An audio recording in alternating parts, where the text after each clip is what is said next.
everybody, Russ Snyder, voice of the Tiffin University Dragons with you, and we're continuing our 2026 fall previews of our fall athletic campaigns. Football next. Zack Blair is sitting next to me. Coach, how you doing today? Just got done with some practice. Good day. We got to work a little 4-minute, do a 2-minute drill, and it's been good. We got to work a lot of situational football so far this camp, and guys have responded well, and effort's not been an issue. That's a great thing.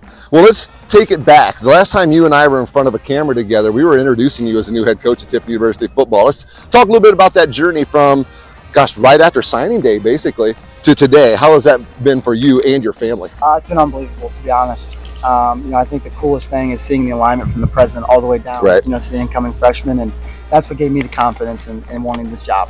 Coach Ekins texted me on a Monday night at 9 p.m. and said I need you in the office as soon as possible. And I didn't know if that was a good or a bad thing, and in the moment it was pretty stressful, right? And then there's a lot of unknown in that, right. But trusting my faith and knowing that the administration was going to make the right decision. And I'm glad they moved as swiftly as they did, just to ease our kids' minds, ease our coaches' minds. I mean, we had multiple coaches who had been there for days. Right. Been hired and they had moved into their apartment and hadn't unpacked yet. And I think the way President Schumacher and Kelly Daniel handled that situation, and even our kids, the way our kids handled that situation, there was never a shadow of a doubt, and there was never we talked about the mission doesn't stop, right? Regardless of that transition time, they did an elite job of continuing the mission. And for my family and me, we're blessed to be here. We love Tiffin, and it's been an unbelievable time here the last 2.5 years, and we're excited to see what the future holds. Well, we love having you here as well, Coach. And you mentioned some of the new coaches coming in. Just give us a little brief overview of some of the changes on your coaching staff.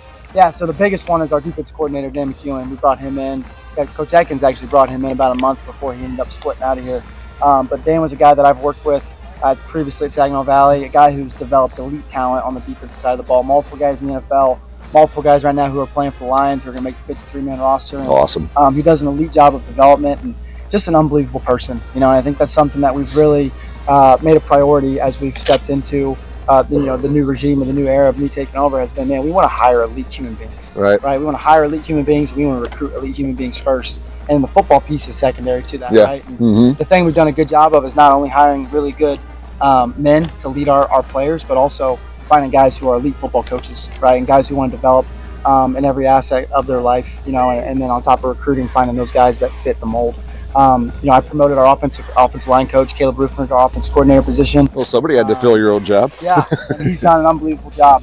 Extremely organized. The kids love him. He's done a really good job of garnering the relationships that he needs to. And, I'm still going to be calling the offense, but everything else is going to be handled by him. And he's done an unbelievable job of taking over. And then another big addition, and not really even addition, but a promotion from within, was Dwight Jackson. Right. He's our linebackers coach last year previously, and Coach Ekins ended up promoting him to be the special teams coordinator, and then I promoted him once I got hired to be the assistant head coach as well. Excellent. My right-hand man, we call him our guard dog. Right. He's the guy. I love it. All the energy, but he's done an unbelievable job since taking over as well. Well, you got these new coaches coming in. They got a lot of talented athletes out here to work with. Let's just talk about your position groups a little bit. Let's start on the defensive side. You just talked about defensive coordinator change this year. Talk about the defensive group as a whole, and if you'd like to talk about position groups, go ahead. Yeah, I think that's the side of the ball where we return the most guys. I think we have 5 returning stars on that side of the ball, and anchored by our defensive line, which in my opinion is our best position group. Excellent. You got 2 guys on the interior who played a lot of football in Radical Rothermell and Gio Albanese. Yeah. Right, 2 guys who have played the best football I've seen them play on the interior. Rad's done a great job of buying into the new system. And I think he's seeing some of the rewards of that. Right. The results he's getting on throughout fall camp here. And then we got some young guys on the edge that I'm really excited about. I'm not going to name names yet, but we'll find out very quickly. Hey, they'll earn that, won't they? We'll find out very quickly with these guys and the incredible job they've done. Guys who were on scout team last year who, to be quite frank, we had a really hard time blocking on offense. That's right? perfect. Again, 4 of our 5 guys last year went FBS, which is an encouraging thing. Our linebacking core, right? Again, we got some really good returners. Obviously, got Jacob Tueimeh. Been the anchor of our defense for the last 2 years. Who we're going to speak to in just a little bit. A guy who's on the Elite 100 list for the too. And a guy who's not just been an elite football player here, but more importantly, been the guy who's driven our culture home the most. Unbelievable value he holds within our program, and unbelievable influence as well. And you're going to see that on Saturdays, as well as his biggest impact is going to be Sunday through Friday. Right. Yeah, I believe it. Saturdays, he's going to drive the culture at home even more. And you got Ethan Evers, who's returning, who's an all-conference guy for us last year. So, that's kind of the front 7. And then as we transition to the back half, we got some newcomers at corner specifically into the boundary, but to the field, you got two guys in Dennis Crawford and Clarence Brown who I think are playing their best football. Two guys who've bought in with Coach McEwen being the defensive backs coach, and guys who've bought into the technique, and they're seeing the rewards of that through fall camp here. And then you had a guy into the free safety spot like Isaiah Funchess-Foster, big and physical and can cover and really athletic and brings home a lot of experience as well. I'm fired up about that side of the ball. I think we got a lot of talented guys. A lot of guys' names I've been saying for a couple of years now. Got a lot of experience as well. So when you talk about the defensive back group, they get challenged every single day in practice because it's been like this for years. Our wide receiver group is always used about as talented as anybody we see. Talk about that group and the rest of the offense. Yeah, it's really an anchor of guys who've been here and had experience. Guys like Jay McKinstry, a guy who came up big for us against Finley last year. Right. That last play of the game. A guy who's developed his body and put on about 20 pounds. Perfect. Which has been great to see. And then you're adding guys like Saeed Garnett, who may not have had a big role last year, but man, he's playing his best football. He worked his absolute tail off during the summer to put himself into a position to be ready to play. Sometimes it's opportunity that makes you work the hardest, I guess. 100%. And you got some young guys with some length, and Bryce Rogo and Hayden Bills, two guys who came up through our program, who recruited when we initially got here, and guys who developed into two really good players. And then there's going to be some newcomers there as well. Right? We had a few key transfers, guys who I think are elite athletes and have a lot of experience. Excellent. Well, which is good. All right, you got to block the guys up front. Talk about that O-line group. Yeah, that's the biggest question mark for us probably going into this season. We got really one returning starter in Gay Sampson, who's been an all-conference player for us, and he's a guy you never feel, right? When you never feel your center, that's normally a good thing. Right. Again, he's playing his best football. So if you got to bring one back, that's probably the one you have to bring back, right? And he's a guy, again, he drives home our culture. He kind of he's nasty up front, right? He plays a lot of effort, and he's very smart, and has that experience, which is good. Smart and nasty is a great two-part quality to be an offensive lineman. Have to. Yeah. Right? We talk about being tough guys only up front. Right. They got to feel that identity. And then we got a couple of our guards who played a lot of football for us last year. They weren't full-blown starters, but by the end of the year, they were guys who were playing a lot of significant snaps. And Debo Ballo and Manny Mullins, two guys who transferred in about a year and a half ago. Have again bought into the culture and are playing really good football. Then we had a couple transfers at tackle. We obviously lost a lot there last year, and two really good players, and really three guys who rotate and play a decent amount of football. But the guys we replace them with, I'm very excited about. They're big, they're physical, they're athletic. They're the type of bodies we're looking to get. Right. So. And then the tight end group. Tight ends have been very productive group for you the last couple of years when you were the offensive coordinator. Talk about that group and the work they're putting in. Yeah, I think it starts with Joey Zalewski. Right? All-conference guy, and again, another guy who's really bought into the vision we have for him within our offense. We hired a new tight ends coach in Taylor Boldes. He came to us in the University of Kansas, and he's developed him into an unbelievable threat in the run game as well as the pass game, which has been really good. And he's physically a guy that, man, you look at a mismatch every single week, and a guy who we're going to really count on as we go down the stretch here.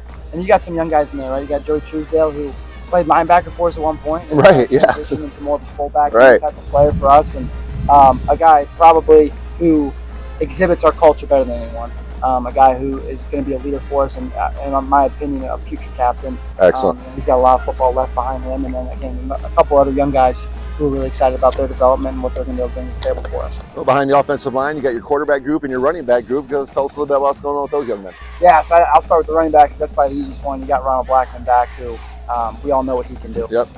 The thing that I've loved about Ron is I've seen him mature so much over the last 12 months.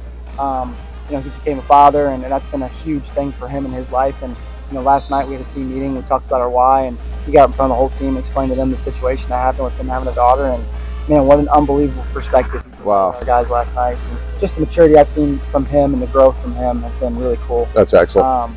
And you look at how he's developed, not only as an athlete, but more importantly as a running back, right? Like, I think you've looked at him the last 3 years now, and you're like, wow, this guy's a really good athlete.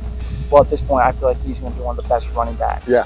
That this division of football sees. Yeah, his athleticism has carried him early on in his career. Now people know about him. Yeah. Now he's got to be a complete back. 100%. And just seeing his patience develop and seeing the way he understands the scheme when you see different front structures and pressures and defensive end techniques, and seeing him buy into that and seeing him trust the guys up front, man, like, he should have his best season to date. Looking forward to that. And then you got your quarterback group as well. Yeah, so really, three guys battling out right now. And you got Kyle Antoine, who's a transfer from Indiana Wesleyan. Yeah. He's been in our offense now for about 18 months. Same thing with Kane Mack, who's a guy who transferred in from Wayne State. Both of those guys have done a really good job, specifically over the last 12 months, of of learning and understanding our offense. Right, it's not easy to play quarterback in this offense. No. You know, we put a lot on those guys pre-snap.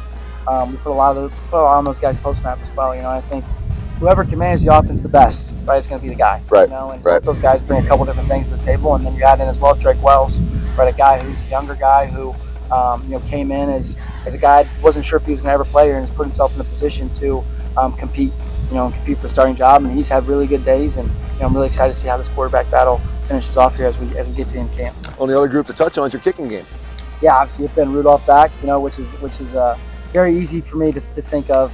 Hey, we got a really good kicker. Yep. Go and kick and go for sure. You know, that's a hot commodity in college football right now, and he's done a really good job. That's been really good to see. We added a punter in Alex Shatton from Quincy University. He's done a really good job punting the football, you know, and then we got a couple young kickers, so I'm really excited about. Brandon Lillard from right down the street has done a really good job. He's got a really big leg, and you know, seeing that group develop and seeing their buy-in to the new special teams we're running with Coach Jackson has been really cool. Well, just last couple things here, Coach, before we talk to Jacob here in a minute. But when teams or when fans see this Tiffin University Zack Blair football team on the field, what are they going to see? Yeah, I mean, we want to play a disciplined brand of football. You know, we want to be disciplined, detailed, and dangerous in everything that we do. Right? Our culture is stay dangerous, and it's a progression, right? Like, we ask our guys to come in day one and be very disciplined, right? Good football players are disciplined football players, right? For sure. Yep. Right? No one can argue the fact that we probably had the most talented roster in the conference the last couple of years here, right? And I think that's been a thing that we've hammered home. Is like, man, we got to be disciplined and understand what our job is, right? And understand how we need to go execute that job. Right, and then we view detail as the bridge to take you from good to elite. Right. Understanding your different techniques, understanding how a specific front or how a specific formation is going to affect what you need to do from an offensive or defensive perspective. It makes sense. Really important, and then dangerous. Yep. Right, and that all we're asking guys to do is play with unwavering trust. Right, play with their hair on fire. Right, not for any selfish reasons, but because you know they love their brothers, they love their teammates, right. They love the coaches, they love their family. Right, it's very easy to give up on yourself when it's just about you. Certainly. But the second it becomes about other people, man, you gotta trust those guys and know that people are counting on you. Excellent. And we've seen that buy-in over the last 7 months. Last thing we'll have you talk about, Coach. I know you're putting a lot of emphasis into the Gridiron Club this year. You're going to get, you know, a lot more of the fans involved and stuff. Talk a little bit about the Gridiron Club and what you kind of see going on with the Gridiron Club. Yeah, I'm really excited to get it going again. You know, I've had a lot of people ask me about it, getting going again. I think it's important for our alumni to stay connected to our program. For sure. You know, we had Nate Washington up here last week for about a week. You know, and for him to come up and give his time and energy and effort, right. And pour it into our guys, like our guys are unbelievably thankful for that, as well as our staff. Right. You know, and all we're asking is the alum to pour back into it, just like he did. Right. You know, sacrificed a lot to be up here for that week, and it's a great time to connect, right, with the new staff. It's a great time to connect with a program that I think is on the rise right now, and not just for alumni, but also for the community and for friends and for families to feel like they have some buy-in to what we're doing. Yeah, the guys putting in the work out here. They love to see that Gridiron tent packed on 100%. Game day. I'm excited about that. You know, we're gonna try and spice it up a little bit, and we're gonna have a touchdown terrace, and we're gonna have food and drink in the end zone. We're gonna try and make the atmosphere really cool. But you know, that's another benefit to joining the Gridiron Club is access to that down there. So any support we get from any of our alumni, friends, community is well worth it. Yes. Keep your eyes out on Tiffin University Football and different social media platforms. There'll be different information out about the Gridiron Club. You can also always get all the information you need on the Gridiron Club at gotiffindragons.com by clicking on the football page. So, Coach, it's been pretty fun to see how things have progressed from when you were named that coach shortly after signing day to here to shortly away from game number 1. So I wish you nothing but the best of success, man. It's been a pleasure getting to know you. You're a good dude. I like just chatting with you, not just talking football. You're a good guy just to chat with a little bit. So yeah, best of luck to you, man. Let's go get it. Let's have some fun. Yep, we're gonna have a good year this year. Looking forward to it. Let's bring on Jacob Tueimeh here next.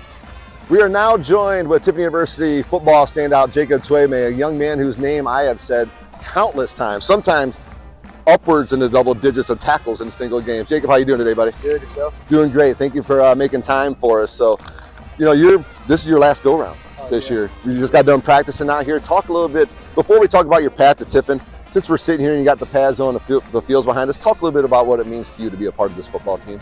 Man, I mean, it means everything. You know, I've been a guy who's been here the past 5 years. Now I've seen the good, the bad, and the ugly of this program. And, you know, to see how this program has developed to my first year now, it's just the camaraderie of this team. Like, we truly do care about one another.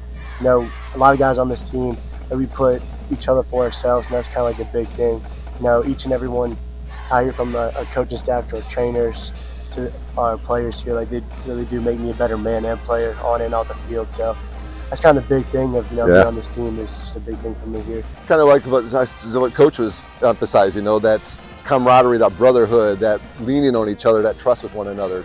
Got to have that on the football field to win games. All right, let's talk about your path to Tiffin University. I think I know. How was Tiffin University originally on your radar? Yeah, so, my story's a little different. It is. Getting recruited out of high school, I really was not a high recruited guy. I had no D1s. Only D2 opportunity I had was Tiffin. I only knew of Tiffin because my older brother, Patrick, he did play here. Yep. So that's kind of how it got on my radar.